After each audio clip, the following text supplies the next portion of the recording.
Ya, shalom saudara. Kita ketemu lagi di suasana yang hujan ya. Nah saudara, saya akan lanjutkan perenungan kita ya. Perenungan tentang karya penciptaan. Hari ini saya akan masuk di Kejadian pasal 2 ayat 18 saudara. Sebelum nanti saya membahas tentang bagaimana Tuhan membentuk satu keluarga dan filosofi keluarga, saya akan masuk di ayat ke-18 ini dulu. Saya ingin kita melihat sebuah gambaran umum. Itu ya, sebuah gambaran umum tentang harapan Tuhan. Kenapa kok Tuhan sampai membentuk satu keluarga? Gitu ya. Apa harapannya Tuhan dengan itu semua? Itu ya. Nah, kita akan belajar sama-sama. Kita akan merenungkan sama-sama apa yang sebenarnya Tuhan inginkan. Filosofi seperti apa yang secara umum dulu ya, secara umum dulu sebelum nanti kita mengerucut di pertemuan selanjutnya. Kita akan bahas lebih lebih fokus lagi ke keluarga Adam dan Hawa, gitu ya. Di Kejadian 2 ayat 18, saudara, saya akan bacakan untuk kita semuanya. Tuhan Allah berfirman, tidak baik kalau manusia itu seorang diri saja. Aku akan menjadikan penolong baginya yang sepadan dengan dia. Saudara, ini sebenarnya bukan setelah Tuhan ngomong semuanya itu sungguh amat baik, terus habis itu Tuhan menciptakan lagi, enggak. Tapi sebenarnya ini satu detail yang Tuhan kerjakan dari proses penciptaan. Waktu Tuhan menciptakan manusia, diciptakan Adam dulu. Ya saudara ya. Jadi ini sebenarnya Kejadian pasal 2 ini satu detail saudara ya. Satu detail bagaimana Tuhan menciptakan manusia. Nah, saudara, yang menarik di sini, kalau kita lihat di Kejadian pasal 1 saudara, kita bisa melihat bagaimana Tuhan itu berkata amat baik sampai di hari terakhir bilang sungguh amat baik ya. Tapi di sini Tuhan bilang apa? Satu-satunya di waktu penciptaan Tuhan bilang gini, tidak baik. Satu-satunya yang dibilang tidak baik ada di sini, saudara. Waktu Tuhan menciptakan manusia dan manusia itu seorang diri, dibilang sama Tuhan tidak baik. Ya, tidak baik. Semuanya itu baik, saudara. Tuhan menciptakan semuanya itu baik. Baik. Sampai akhirnya sungguh amat baik. Tapi kita bisa melihat satu fakta di sini bahwa Tuhan melihat kalau manusia sendirian nggak baik, ya. Sendiriannya bagaimana? Nanti kita akan lihat sama-sama ya, saudara ya. Nah, saudara, manusia kalau kita renungkan dari pertemuan kita sebelumnya, manusia itu sifatnya pasif ya. Sebelumnya itu sifatnya pasif. Jadi manusia menerima harapannya Tuhan. Misalnya di Kejadian 1 ayat 28 ayat 26 sampai 28 dikatakan, baiklah kita menjadikan manusia menurut gambar dan rupa kita, dan seterusnya. Di ayat 28 dibilang Allah berkati mereka, lalu Allah berfirman kepada mereka, beranak cuculah, bertambah banyak, dan seterusnya. Manusia pasif, diam ya saudara ya. Terus waktu manusia ada di Kejadian pasal 2 ayat 16 saudara sama 17. Semua pohon dalam taman ini boleh kau makan buahnya dengan bebas, tetapi pohon pengetahuan tentang yang baik dan yang jahat itu jangan kau makan buahnya. Manusia diam, ya kan? Manusia menerima, manusia pasif waktu itu. Tapi di sini enggak, saudara. Manusia di sini mulai aktif, ya. Manusia mulai aktif di sini. Tahu dari mana? Nah ini, ya. Lalu di ayat 19, lalu Tuhan Allah membentuk dari tanah segala binatang hutan dan segala burung di udara, dibawanya lah semuanya kepada manusia itu untuk melihat bagaimana ia menamainya. Dan seperti nama yang diberikan manusia itu kepada tiap-tiap makhluk yang hidup, demikianlah nanti nama makhluk itu. Manusia itu memberi nama kepada segala ternak, kepada burung-burung di udara, dan kepada segala binatang di hutan. Tetapi baginya sendiri ia tidak menjumpai penolong yang sepadan. Jadi manusia ini waktu Adam selesai diciptakan gitu saudara ya, ini binatang-binatang dibawa semua. Jadi dia sudah menerima harapan dari Tuhan. Jadi dia sudah menerima perintah dari Tuhan gitu ya. Binatang-binatang dibawa ke Adam gitu, dibawa ke Adam. Tapi tetap gak ada yang sepadan. Nggak ada yang bisa mengisi sesuatu yang kosong dalam Adam gitu loh. Nggak ada yang bisa memperlengkapi sisinya Adam. Semua kan cuma binatang aja, ya kan? Semua ini kan cuma binatang aja.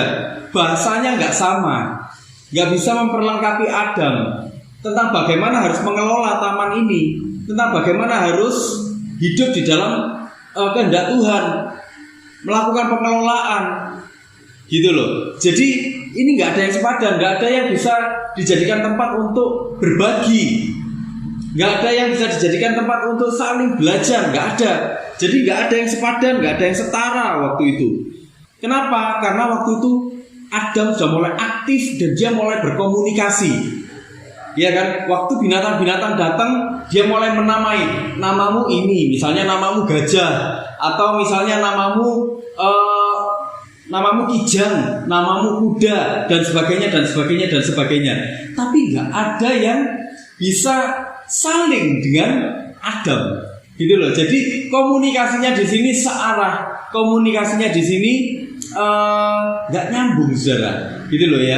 Kenapa? Karena binatang-binatang yang dibawa kepada Adam tidak sepadan dengan Adam, gitu ya. Jadi kebutuhan sosialnya dia, kebutuhan emosionalnya dia, kebutuhan pokoknya Adam itu tidak terpenuhi di situ, gitu ya, nggak terpenuhi. Nah, saudara, kita harus tahu bahwa manusia itu sebenarnya dirancang untuk jadi makhluk sosial. Di Kejadian 1 ayat 28 dikatakan apa? Beranak cuculah bertambah banyak. Kalau beranak cucu bertambah banyak, kira-kira ini membentuk masyarakat nggak, saudara? Masyarakat ya. Jadi bukan apa namanya? Bukan cuma individu, tapi masyarakat, gitu loh. Kapan hari kita merenungkan bagaimana waktu Tuhan bilang beranak cuculah bertambah banyak. Maksudnya Tuhan gini, yang seperti kamu, yang serupa segambar dengan Tuhan ini harus tambah banyak jumlahnya. Ya, artinya apa? Orang-orang yang berbudaya kerajaan Allah, orang-orang yang memiliki karakteristik kerajaan Allah, karakteristiknya Tuhan itu harus makin banyak. Nah, kalau makin banyak, dia bukan lagi individu, tapi dia adalah masyarakat. Itulah kenapa rancangannya manusia sejak dari awal itu bukan individu aja, tapi manusia itu hidup bermasyarakat. Manusia rancangannya adalah makhluk sosial. Itulah kenapa secara umum manusia itu membutuhkan orang lain. Sampai hari ini pun kita bisa melihat kita nggak bisa hidup tanpa bantuan orang lain, bener gak? Ya saudara ya. Kita semua nggak ada yang bisa bertani di sini. Ada di sini yang bisa nanam padi sendiri? Nggak ada ya saudara ya. Ada di sini yang ternak lele sendiri, makan lele, nggak ada ya saudara ya. Kita harus beli ke pasar. Di pasar yang nyuplai siapa? Peternak lele, petani beras, petani sayur, semua suplai di sana dan kita beli di sana ya. Nggak ada yang kita bisa tanam semuanya sendiri. Habis itu nggak butuh apa-apa sama sekali. Saya pernah ketemu sama satu orang, dia memang saudara, nanam buah-buahan, nanam sayur-sayuran di rumahnya, tetap aja ada yang dia beli. Misalnya beras dia beli, atau misal sayurnya gagal panen, dia ternyata beli juga ke pasar, gitu ya. Jadi tetap kita membutuhkan orang lain. Secara khusus manusia membutuhkan keluarga. Saya ingin langsung masuk ke waktu Tuhan bilang gini, tidak baik kalau manusia itu seorang diri saja. Tidak baik, artinya Tuhan lagi bilang gini, tidak menyenangkan. Ya, tidak menyenangkan. Tidak menyenangkan kalau manusia itu cuma seorang diri. Kalau Adam seorang diri aja waktu itu, dia cuma ngomong sama pohon, dia cuma ngomong sama binatang-binatang. Itu gak menyenangkan. Bagi Tuhan itu jelas Tuhan ngomong seperti itu. Itu tidak menyenangkan dan itu tidak lebih baik daripada orang yang bersama, gitu loh. Hal-hal yang seperti itu jelas tidak baik. Nah, kalau manusia itu sendiri saja, sendiri itu gimana? Sendiri itu dalam bahasa aslinya itu dibilang bed. Bed itu gini, bed itu terpisah. Jadi penggambarannya kayak gini, terpisahnya itu gini. Misal tangan, ini terpisah dari tubuhnya. Kira-kira tangannya ini bisa berfungsi nggak? Nggak bisa ya. Atau bibir ini terpisah jalan sendiri gitu. Nah itu loh, yang dimaksud itu seperti tubuh, seperti anggota tubuh tapi terpisah dari tubuhnya. Orang yang sendiri itu seperti itu. Jadi Tuhan bilang, nggak menyenangkan kalau kamu itu hidup terpisah. Kenapa? Karena waktu kamu hidup terpisah, ya, kamu nggak bisa berfungsi sebagaimana mestinya. Kalau telinga ini jatuh di ini sendiri, gitu ya, jatuh di tanah gitu. Telinga ini tetap nggak bisa mendengar karena meskipun dia bentuknya telinga, bener nggak? Sekalipun dia bentuknya tangan, tapi kalau dia terpisah dari tubuhnya, dia tetap nggak bisa bergerak, dia tetap nggak bisa berfungsi, ya kan? Artinya orang bisa berfungsi maksimal, orang bisa menjalankan kemanusiaannya waktu manusia bertemu dengan orang lain, gitu. Jadi Tuhan itu merancang manusia itu bukan untuk jadi manusia yang soliter, saudara. Gak mau ketemu siapa-siapa, gak mau urusan sama siapa-siapa, hidup di goa gitu, bukan kayak gitu. Maksudnya Tuhan bukan kayak gitu. Waktu Tuhan membentuk manusia, kamu harus berfungsi, menjalankan fungsi kemanusiaanmu, gitu ya. Atau seperti ranting pohon, saudara, ranting, misalnya rantingnya pohon mangga, saudara. Rantingnya pohon mangga, kalau dia dipotong gitu ya, terus dia dibuang, kira-kira bisa berbuah nggak dia? Nggak bisa ya, sama seperti itu. Jadi Tuhan tuh menggambarkan bagaimana manusia yang sendiri, manusia yang tidak bersosialisasi, atau manusia yang soliter itu seperti itu. Kamu nggak hidup sebagaimana manusia yang sesungguhnya. Nah, kenapa kok Tuhan tuh mau manusia itu memiliki sifat yang sosial? Karena Tuhan sendiri itu sebenarnya berkomunitas. Tuhan itu berkomunitas dalam kejamaannya. Saudara, kalau kita perhatikan di Kejadian 1 ayat 26, berfirmanlah Allah, baiklah kita, ya, baiklah kita. Kita ini siapa? Kita ini, kita pernah bahas ya waktu itu ya. Kalau di bahasa Ibrani itu ada singular atau tunggal, dual, kemudian ada jamak. Jamak ini lebih dari dua. Nah, kata yang dipakai di sini kita ini jamak, artinya lebih dari dua. Nah, waktu Tuhan bilang, baiklah kita menjadikan manusia menurut gambar dan rupa kita. Gambarnya siapa?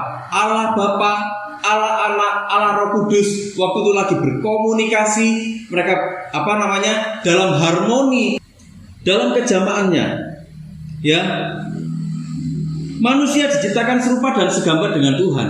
Artinya manusia juga pasti memiliki karakteristik yang sama dengan Tuhan.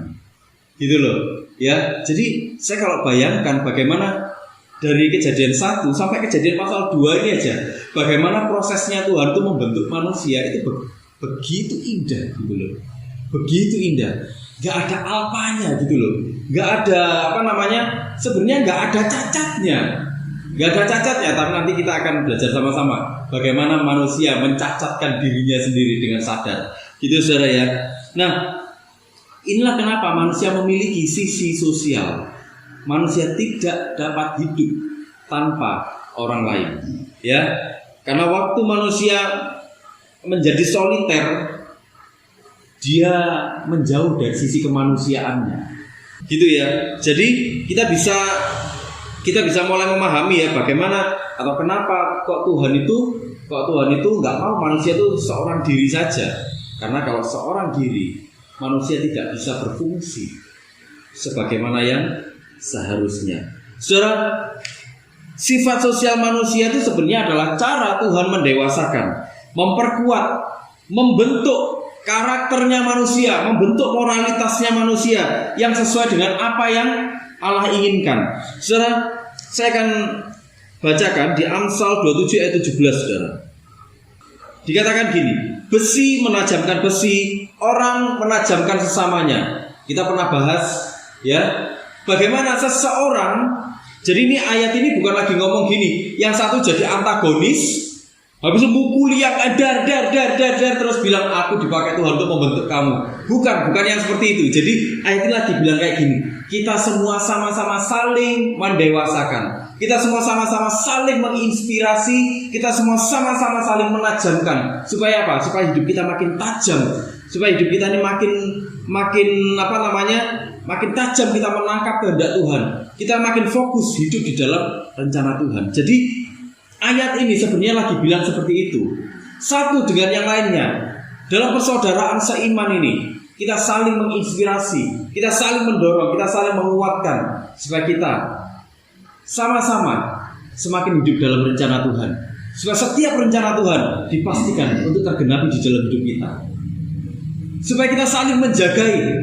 Kamu udah mulai salah loh. Kamu udah mulai agak menyimpang dikit loh. Ayo kembali lagi. Nah, maksudnya itu seperti itu.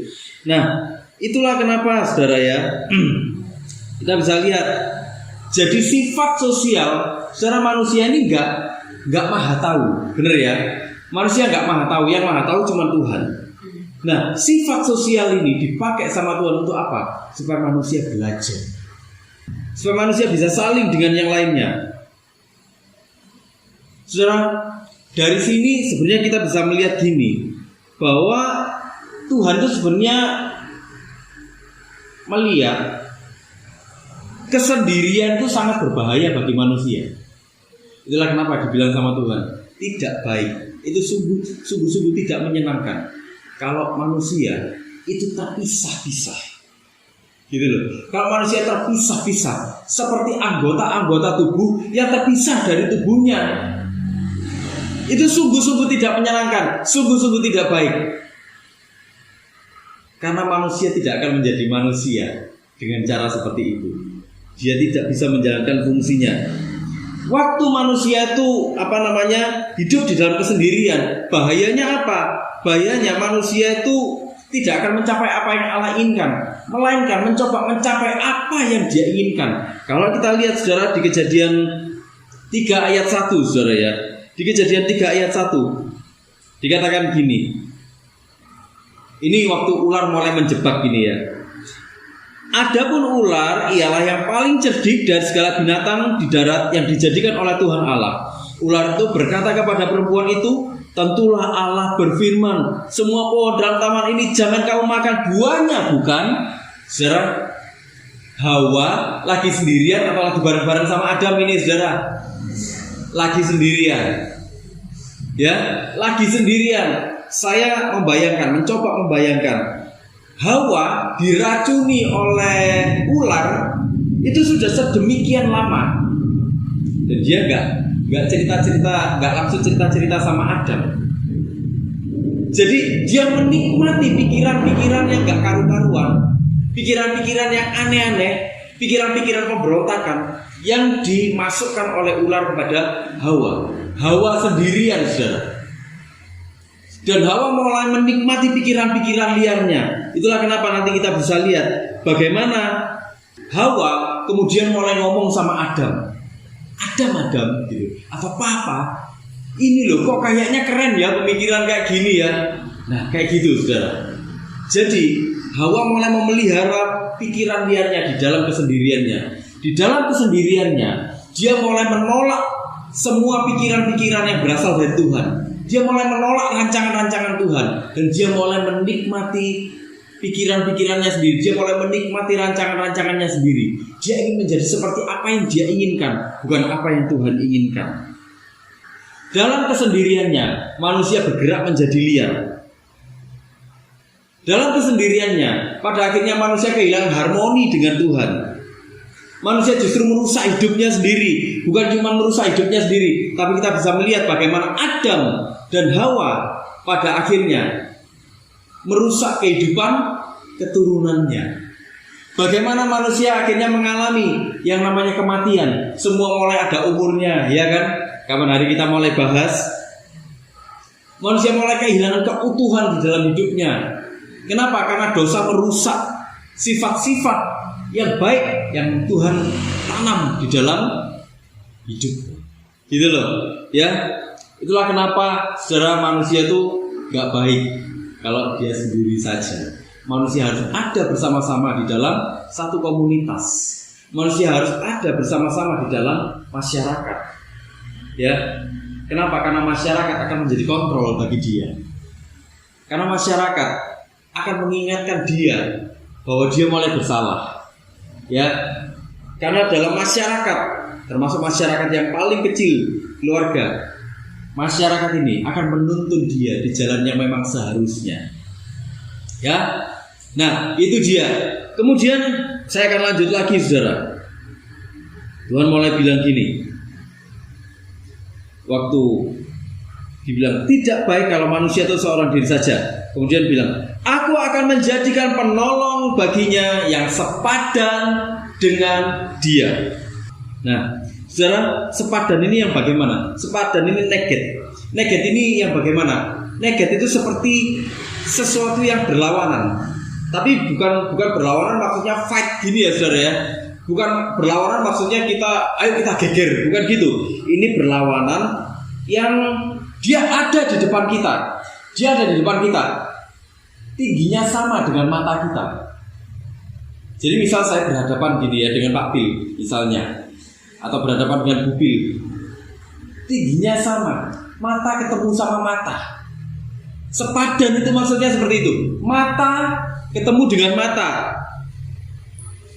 Itu sesuatu yang mencolok, sesuatu yang kelihatan betul.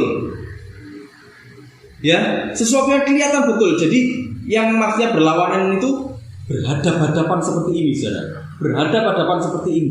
Tingginya sama. Tingginya sama. Enggak satu lebih rendah, satu lebih tinggi, enggak, tingginya sama. Itulah kenapa dalam arti yang lebih jauh dibilang ini rekan. Gitu ya. Setara, dia rekan. Dalam konteks yang lebih khusus dia pasangan. Ya, dalam konteks yang lebih khusus dia pasangan. Pasangannya siapa? Hawa. Nah, penolong di sini, saudara, yang dihadirkan Allah itu artinya apa? Punya kesetaraan dan juga punya kemampuan. Untuk apa? Untuk saling memperlengkapi agar manusia mencapai tujuan Allah. Saudara, manusia disuruh apa waktu itu? Disuruh mengelola Taman Eden. Benar ya, saudara ya? Bukan cuma mengelola Taman Eden, tapi manusia dibilang gini, hasilkan orang-orang yang juga serupa segambar dengan aku. Ya seperti kamu nih. Aku ciptakan kamu serupa segambar dengan aku. Hasilkan orang-orang yang demikian juga di dalam hidupmu. Yang seperti itu. Nah Tuhan bilang gini, untuk menghasilkan masyarakat yang seperti itu, engkau gak bisa sendiri. Engkau harus bersama-sama dengan orang-orang yang lain. Engkau harus bersama dengan orang lain di dalam masyarakat, di dalam komunitas, di dalam keluargamu. Jadi penolongnya ini penolong yang setara, yang sepadan loh, saudara. Tuhan bukan menciptakan pembantu, Tuhan bukan menciptakan hamba, Tuhan lagi menciptakan setara, sama. Pandangan Allah saat menciptakan manusia yang keduanya atau Hawa, ini setara tapi beda fungsinya. Ya, setara tapi beda fungsinya. Bukan lebih rendah, artinya apa? Gini, saudara. Saudara, manusia diciptakan satu sama lain itu punya martabat yang sama. Kita semua di sini punya martabat yang sama di hadapan Tuhan. Gak ada yang lebih rendah martabatnya, gak ada. Gak ada yang lebih rendah martabatnya. Gak ada yang yang satu lebih dicintai sama Tuhan, yang satu gak dicintai Tuhan. Gak ada. Gak ada yang seperti itu. Semua sama dicintai sama Tuhan. Saudara melayani Tuhan. Tuhan, tapi aku ini cuman Tuhan, melayaninya tuh cuman aku cuman berdoa aja Tuhan. Dia kan khotbah Tuhan. Enggak, saudara. Di hadapan Tuhan martabatnya sama semua. Sama terhormatnya di mata Tuhan. Ya.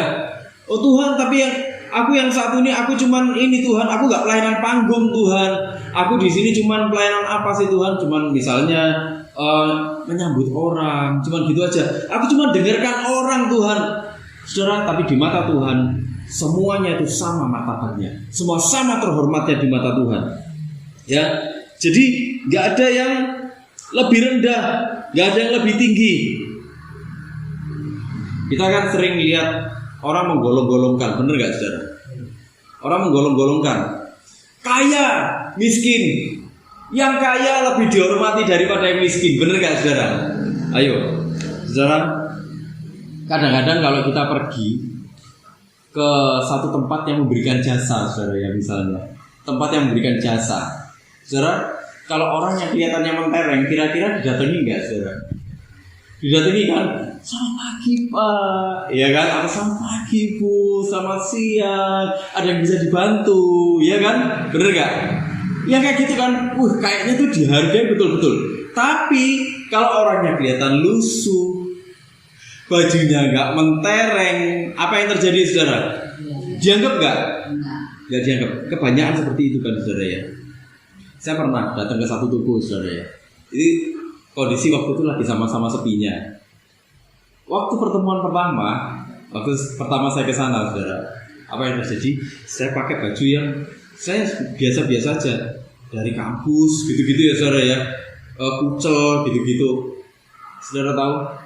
Saya tanya tentang buku atau tentang CD dulu. Saudara, saya nggak dianggap loh, saudara. Itu pernah kejadian. Saya nggak dianggap.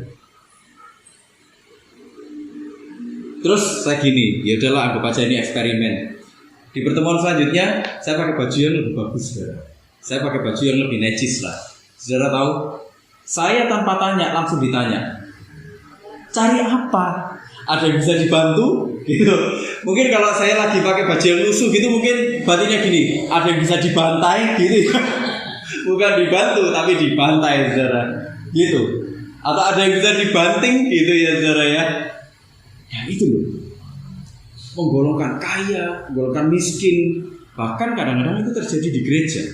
Di gereja. Kalau orang-orang yang punya uang, punya kedudukan, punya kuasa, apa yang terjadi? Kadang-kadang diistimewakan, bener gak, saudara?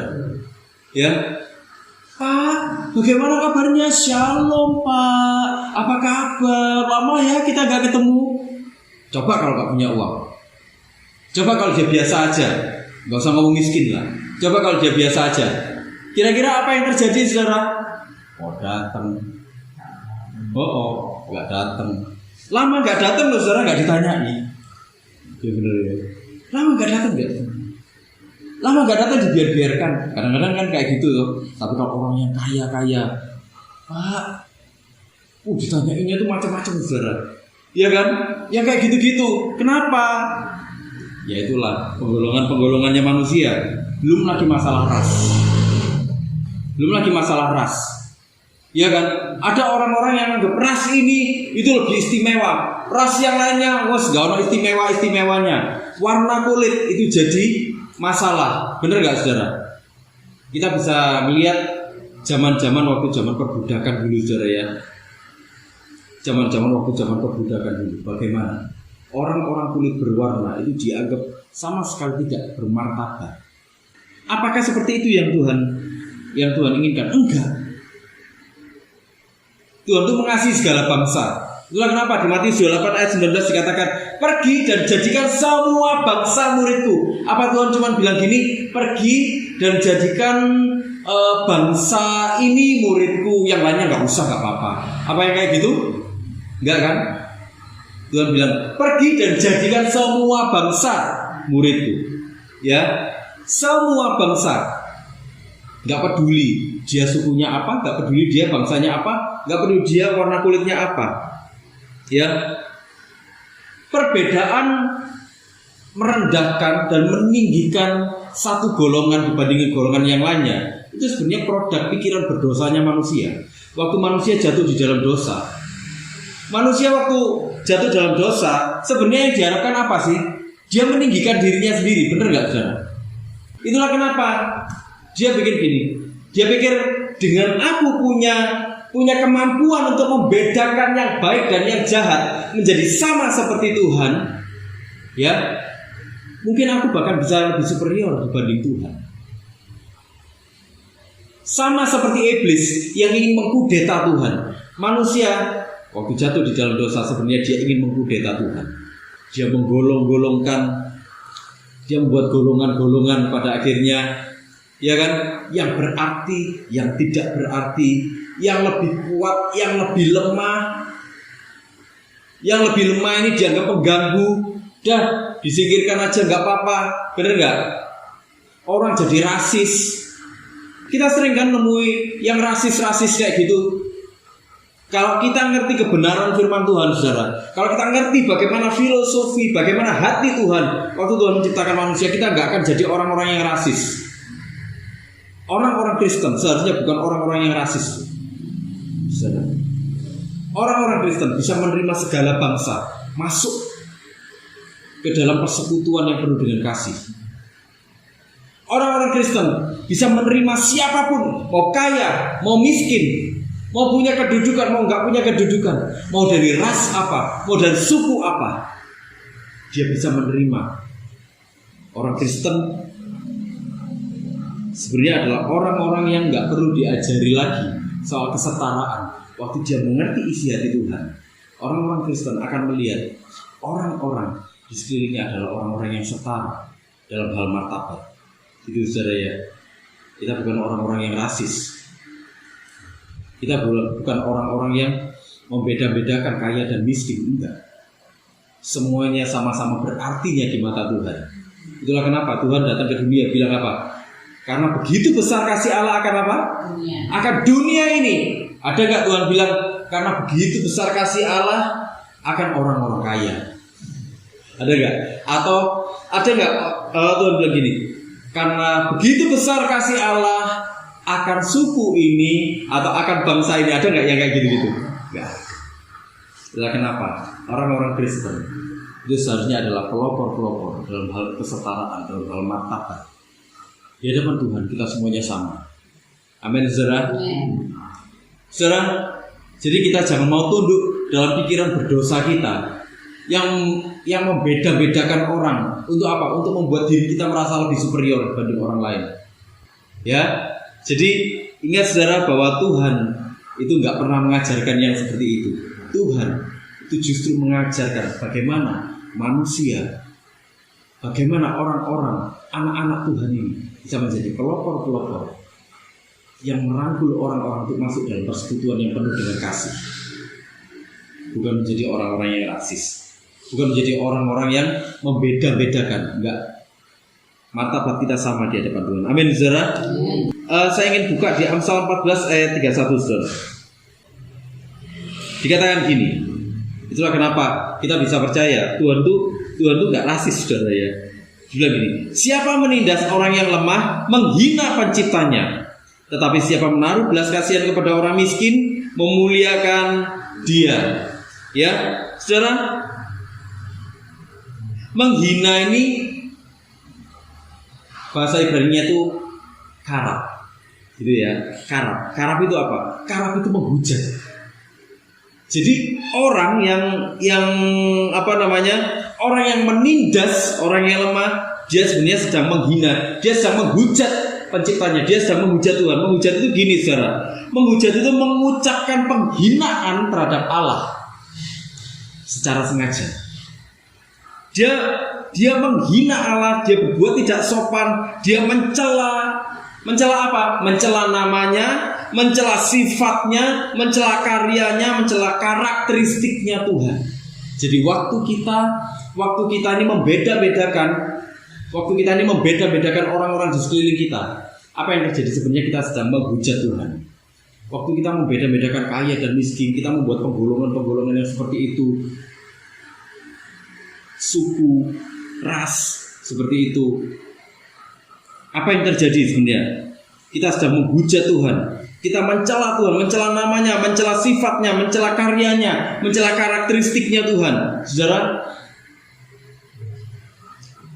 penghujatan itu dalam budayanya Ibrani itu sesuatu yang sangat serius, saudara. Sesuatu yang sangat serius itu bagaimana? Karena gini, bagi orang Ibrani, nama itu bukan hanya label, tapi nama itu menunjukkan simbol karakternya. Jadi artinya waktu kita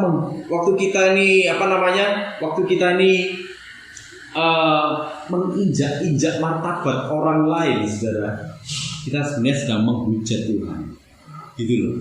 Kita sedang menghujat Tuhan. Kita apa? Kita sedang menghina karakternya Tuhan. Kamu Menciptakan kok yang seperti ini. Kamu tuh menciptakan kok orang-orang yang miskin, misalnya kayak gitu. Kamu kok menciptakan orang yang seperti ini? Gak bisa tak kamu menciptakan yang lain. Kita sebenarnya sudah mulai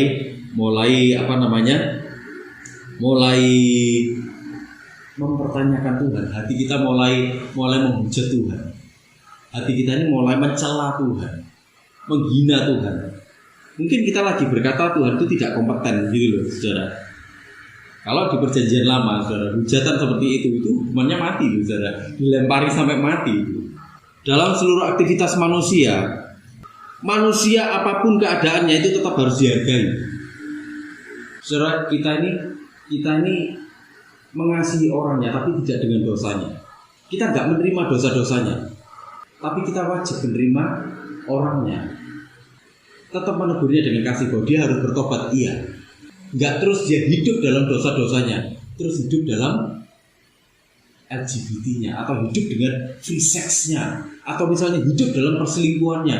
Orang yang selingkuh misalnya, jangan terus orang yang selingkuh terus dibiarkan kita bilang kayak gini, oh nggak apa-apa lah, kita terima aja karena kita mengasihi dia. Ingat saudara, kita menerima orangnya tidak dengan dosanya. Jadi itu yang harus dilakukan. Sebenarnya gini loh, Tuhan itu sudah mempercayakan mandat kepada kita semuanya untuk membangun sebuah masyarakat. Membangun sebuah masyarakat yang seperti apa? Masyarakat yang pada akhirnya dipenuhi dengan keserupaan, kesegambaran dengan Tuhan. Itulah kenapa kita menghargai manusia, tapi tidak menerima dosa. Ayo kita sama-sama hidup saling menghargai satu dengan yang lainnya. Kenapa? Karena dengan kita hidup saling menghargai satu dengan yang lainnya, kita berfungsi sebagaimana yang seharusnya. Kita berfungsi sebagaimana kita ini manusia yang seharusnya. Itu saudara ya. Nah ini satu pandangan umum tentang bagaimana harapan Tuhan tentang masyarakat. Itu ya. Jadi saudara, ingatlah bahwa kita semuanya ini bermartabat di hadapan Tuhan. Bahwa kita semuanya ini berharga di mata Tuhan. Tidak ada yang lebih rendah martabatnya di mata Tuhan. Amin saudara. Kita semuanya berharga di mata Tuhan. Ya. Mari kita sama-sama berdoa saudara.